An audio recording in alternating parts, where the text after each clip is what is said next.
My name is Jack Woodhams and I am a photographer, graphic designer, filmmaker and owner of Poster Spy. I'm Emmie McGee and I'm a fashion illustrator and makeup artist.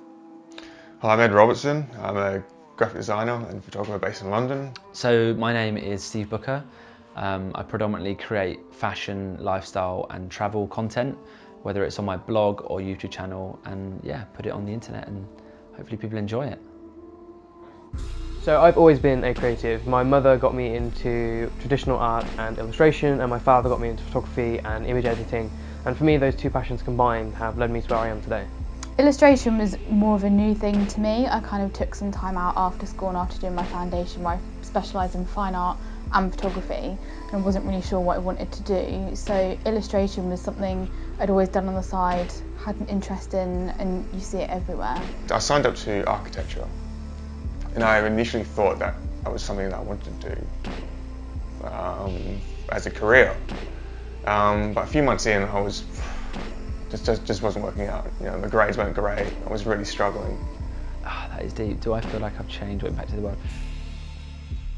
Maybe not. I don't know. I think that I definitely am conscious of that. I feel like I'm aware of that. You know, again, obviously having an audience, I think I'm aware of like the type of person that I am to them, and you know, I guess being a role model and hopefully inspiring kind of younger creatives and stuff like that.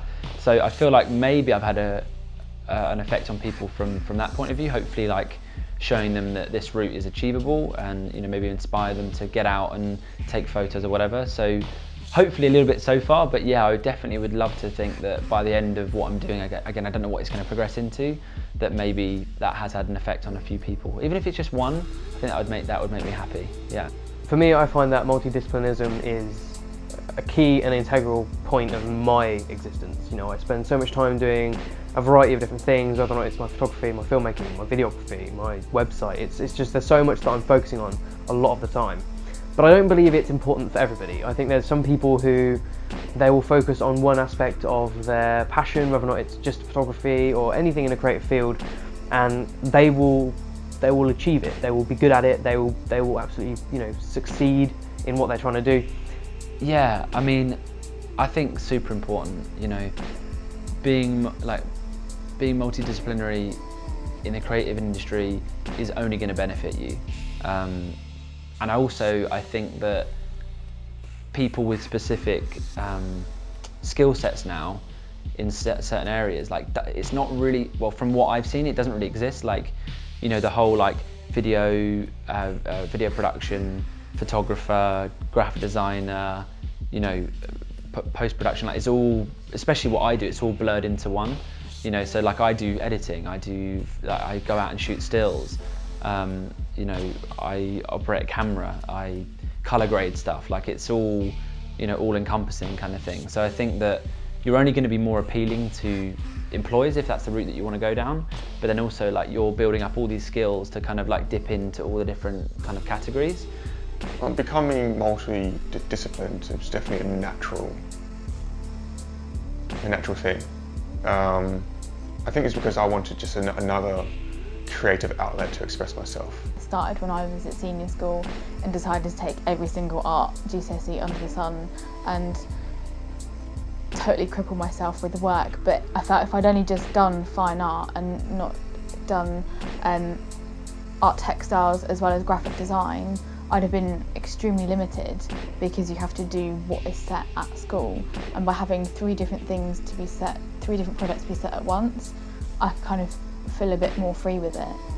I think it's always important to try new things because, I mean, given the fact this whole thing is about multidisciplinism, you know, there's always something, at least for me, there's always something inside me which makes me want to try something else. And I don't know whether or not that's just me being sort of curious about what I could achieve if I did try something else.